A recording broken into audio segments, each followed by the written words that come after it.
సరే తులసి వనంలో గంజాయి మొక్కలు ఉండడం అనేది సహజం. అది ఇతర పార్టీలు, కానీ వైసీపీయే గంజాయి వనం కాబట్టి అక్కడ తులసి మొక్కల్ని లెక్క పెట్టడం అనేది చాలా తక్కువగా అనిపిస్తుంది అన్నమాట. తక్కువగా కనిపిస్తూ ఉంటారు. అంటే వైసీపీలో మంచి వాళ్ళు లేరని అన్నాము, కాకపోతే వాళ్ళ బట్టే వీళ్ళు కూడా అదే వనంగా మారిపోయినటువంటి పరిస్థితిని రాష్ట్రంలో చూస్తున్నటువంటి సో పరిస్థితి. ఎక్కువ మంది దుర్మార్గులు ఉన్నారు, మంచి వాళ్ళు చాలా తక్కువ మంది ఉన్నారు వైసీపీలో అంటారు మీరు?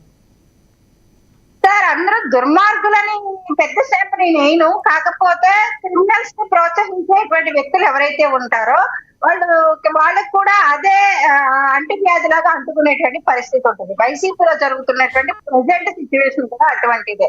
ఒక మహిళా ఎస్ఐ గారిని పట్టుకొని విధులు నిర్వర్తిస్తూ ఉంటే ఏ రకంగా అక్కడ ఒక ఆల్రెడీ ధర్మాన ప్రసాద్ గారు లాంటి వ్యక్తులు ఉన్నటువంటి ఏరియా సార్, శ్రీకాకుళం జిల్లా అంటే వైసీపీ నాయకులు కూడా బొత్స సత్యనారాయణ గారు కానీ వీళ్ళందరూ ప్రజల్లోంచి వచ్చినటువంటి నాయకులు. ఇలాంటి నాయకులు ఉన్న చోటే ఒక మహిళా ఎస్ఐ తన విధులు నిర్వర్తిస్తూ ఉంటే అక్కడ ఏ రకంగా వైసీపీలో ఉన్నటువంటి ఒక విద్యార్థి ప్రవర్తించాడో క్లియర్ గా చూసాం. ఆ తర్వాత అక్కడ ఉన్నటువంటి నాయకులందరూ కూడా దాన్ని ఏ రకంగా ఉంటారో రాష్ట్ర ప్రజలందరూ కూడా చూశారు సార్. అంటే మహిళలని ఏ రకంగా వీళ్ళు ఇబ్బందులు పెడుతున్నారు అన్నది క్లియర్ గా ప్రజలందరూ కూడా చూస్తున్నారు. ఇవాళ ఆలూరు ఎమ్మెల్యే ఉన్నాడు, ఆలూరు ఎమ్మెల్యే విరూపాక్షి గారి తీరు కూడా ఏ రకంగా ఉందన్నది క్లియర్ గా చూడొచ్చు. గతంలో కూడా చూసండి. ఇవాళ వైసీపీ కూటమి అధికారంలోకి వచ్చిన తర్వాత ఇక్కడ జనసేన కానీ బీజేపీ కానీ ఎలాంటి టీడీపీ కానీ వెళ్ళి వైసీపీ ఆఫీసుల మీద దాడులు చేసినటువంటి పరిస్థితి లేదు. ఆ రోజు అధికారంలో ఉన్నప్పుడు కూడా వైసీపీ వాళ్ళు టీడీపీ ఆఫీస్ ను బద్దలు కొట్టి ఏ రకంగా దాడి చేశారన్నది క్లియర్ గా తెలుసు.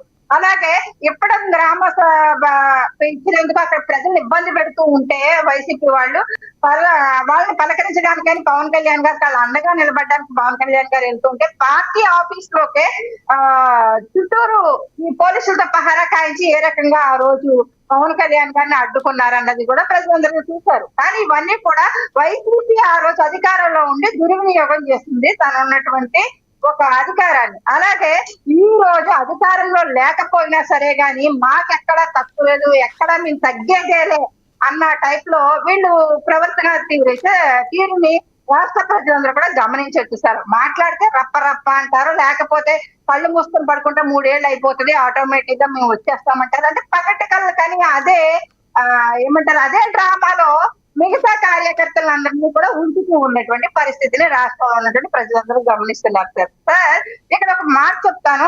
ఒక దళిత నాయకులు అయినటువంటి వ్యక్తుల్ని ఇవాళ అరెస్ట్ విరూపాక్ష అనేటువంటి వ్యక్తి ఎలాగా దౌర్జన్యం చేశాడో వెళ్ళి ఏ రకంగా మాట్లాడాడు అన్నది క్లియర్ గా తెలుసు. అక్కడ ఇంటికి 15 మందిని అరెస్ట్ చేస్తున్నటువంటి పరిస్థితుల్లో కూడా విచారణ చేపట్టినటువంటి పరిస్థితి. వీళ్ళు తీసుకొని వీళ్ళు రిమాండ్ లో పెడితే మన ఒక కుర్రాడు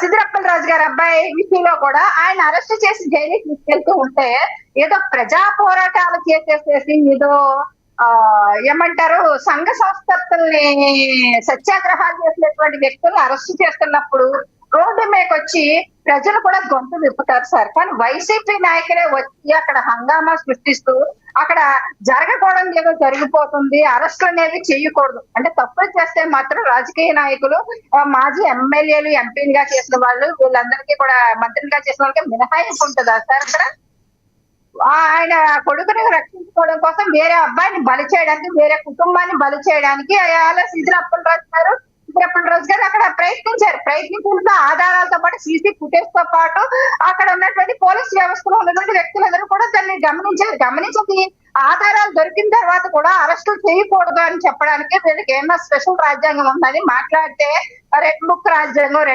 రాజ్యాంగమే అమలు అవుతుందని వీళ్ళు చెప్తున్నారు సార్. డాక్టర్ బిఆర్ అంబేద్కర్ గారు రాసినటువంటి రాజ్యాంగానికి కట్టుబడే పోలీస్ వ్యవస్థ వాళ్ళ విధులను నిర్వర్తిస్తూ ఉంటే వైసీపీ వాళ్ళు దాని నుంచి తప్పించుకుని రాజారెడ్డి గారి రాజ్యాంగం అమలు చేయాలి, లేకపోతే కొత్తగా సృష్టించినటువంటి జగన్మోహన్ రెడ్డి గారి రాజ్యాంగం అమలు చేయాలంటే ఇది ఎక్కడ సాధ్యమవుతుంది సార్? సత్యమే జయితే అంటారు. ఆధారాలు దొరికినప్పుడు కూడా ఇక్కడ కూడా పోలీస్ వ్యవస్థ మీద తప్పుడు ఆరోపణలు చేస్తూ ఉంటే అది తప్పు అని చెప్తూ ఉంటాం. నిజంగా మీరన్నట్టు ప్రతి పార్టీలోని అందరూ ఎవరు కూడా పర్ఫెక్ట్ గా ఉండిపోయారు, ఎవరు ఏ పార్టీ నుంచి ఏమి జరగట్లేదని నేను చెప్పను సార్. అంటే అక్కడక్కడ ఉంటారు, నేను ముందే చెప్పాను. తులసి వనంలో గంజాయి మొక్కలు లాంటి వాళ్ళు ఉంటారు, కానీ అలాంటి వాళ్ళని కూడా కంట్రోల్ చేస్తున్నటువంటి పరిస్థితి. ఇది టీడీపీ కావచ్చు, భారతీరెడ్డి గారి మీద ఒక ఆయన ఎలాంటి అనుచితమైనటువంటి పోస్టులు పెడితే వెంటనే టీడీపీ వాళ్ళు యాక్షన్ తీసుకున్నారు. అలాగే మా పార్టీ నుంచి అయితే సస్పెండ్ లెటర్ ఇచ్చినటువంటి పరిస్థితి. ఆ తర్వాత కొంచెం నిజాలు నిగ్గు తేల్చిన తర్వాత వాళ్ళ మీద విచారణ చేపడుతున్నారు. కానీ ఏదైనా బయట సోషల్ మీడియాలో చిన్న ఆరోపణలు వస్తేనే మా వాళ్ళు వెంటనే యాక్షన్ తీసుకున్నటువంటి పరిస్థితి మన జనసేన నుంచి ఉంది.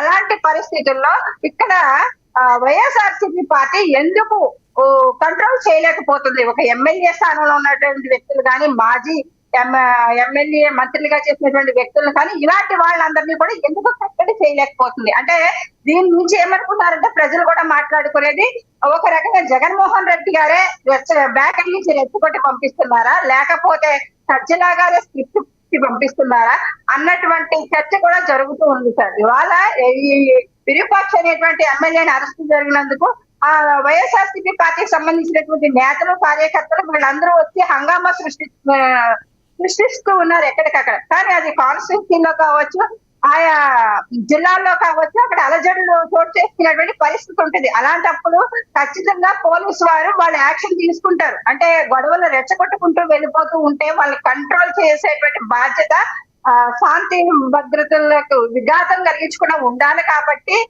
ఖచ్చితంగా పోలీసు వారు యాక్షన్ తీసుకుంటారు. ఇప్పుడు గోరింట మాధవ్ గారిని అరెస్ట్ తీసుకెళ్తున్నారని అక్కడ హంగామా సృష్టిస్తున్నటువంటి పరిస్థితి. అంటే మీరు ఎవరి గురించి వెళ్తున్నారు, దేని గురించి వెళ్తున్నారు అనేది కనీస అవగాహన వైసీపీ వాళ్ళకి లేదా? అంటే రచ్చ కింద చేసుకుంటూ రప్ప అనుకుంటూ మీరు రాజకీయాలు చేసుకుంటూ వెళ్ళిపోతే రాష్ట్రంలో ఉన్నటువంటి ప్రజలందరికీ ఇవేమీ కనిపించట్లేదు అనుకుంటున్నారా, లేకపోతే రాజ్యాంగ విలువలు పాటించేటువంటి వ్యక్తులు ఎవరు ఇది గమనించట్లేదు అనుకుంటున్నారా అన్నది కూడా ఒకసారి వైసీపీ వాళ్ళు అర్థం చేసుకొని.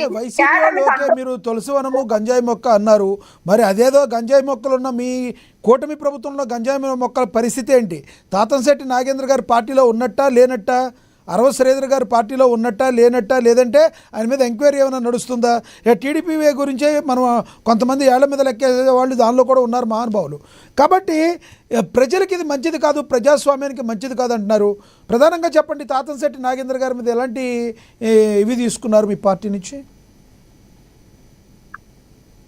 లక్ష్మీనాథ్ గారు దాని మీద ఒక ఎంక్వైరీ కమిటీ వేశారు. ఆ కమిటీ విచారణ చేపడుతూ ఉంది. అలాగే అరవ శ్రీధర్ గారి విషయంలో వెంటనే ఆయన ఒక పార్టీ పోస్ట్ లో ఉంటే కనుక వెంటనే యాక్షన్ తీసేసుకున్నటువంటి పరిస్థితి ఉంటుంది సార్. ఆయన ప్రజల నుంచి ఎన్నుకోబడ్డటువంటి ఒక ప్రజాప్రతినిధి మీద యాక్షన్ తీసుకునేటప్పుడు కొన్ని దానికి నిబంధనలకి కట్టుబడే పార్టీ కూడా పనిచేయాల్సి ఉంటుంది. కాబట్టి ఆ విధంగానే ముందుకెళ్తున్నారు తప్ప ఇక్కడ ఎవరిని కూడా తప్పులు చేసేటువంటి వాళ్ళని, లేక మార్గాల్ని, క్రిమినల్స్ ని ఎంకరేజ్ చేసేటువంటి పార్టీ అయితే జనసేన కాదండి.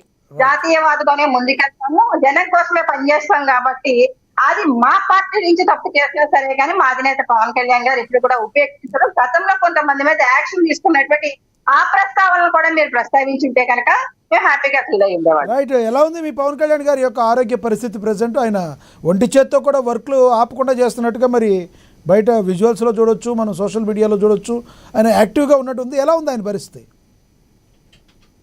లక్ష్మీనాథ్ గారు ఎప్పుడు కూడా ఆయన ప్రజల కోసమే పనిచేస్తారు. కాబట్టి మా అధినేత పవన్ కళ్యాణ్ గారు ఒంటి చేతితోనే పని చేయగలరు. అంటే వైసీపీ వాళ్ళు ఆ సర్జరీ చేయించుకున్నప్పుడు కూడా ఎలా మాట్లాడారో అది కూడా చూసాం సార్. కానీ మా అధినేత పవన్ కళ్యాణ్ గారు ప్రజలకి చేసేటువంటి ఏ పని ప్రజాసేవలు అయితే మాత్రం ఎప్పుడు వెనకబడలేదు. అలాగే పార్టీని బలోపేత విధానంలో కూడా ఆయన పనిచేస్తూ ఉన్నారు. రోజు రోజుకి ఆయన ఆరోగ్య పరిస్థితి మెరుగవుతుంది. కాబట్టి ఇంకా యాక్టివ్ గా ఇటు ప్రభుత్వంలోని, ఇటు ప్రజలతోని, పార్టీలోని కూడా ఇంకా యాక్టివ్ గా పనిచేసేటువంటి అవకాశం కూడా మా అధినేత పవన్ కళ్యాణ్ గారు త్వరగా చేయాలని, త్వరగా కోలుకొని రావాలని మేము కూడా కోరుకుంటున్నాం సార్. రైట్. అందుబాటులో ఉండండి మేడం, మళ్ళీ మాట్లాడతాం. మనతోటి వైసీపీ అధికార ప్రతినిధి ఎల్ఎం మోహన్ రెడ్డి గారు ఉన్నారు. మోహన్ రెడ్డి గారితో మాట్లాడదాం.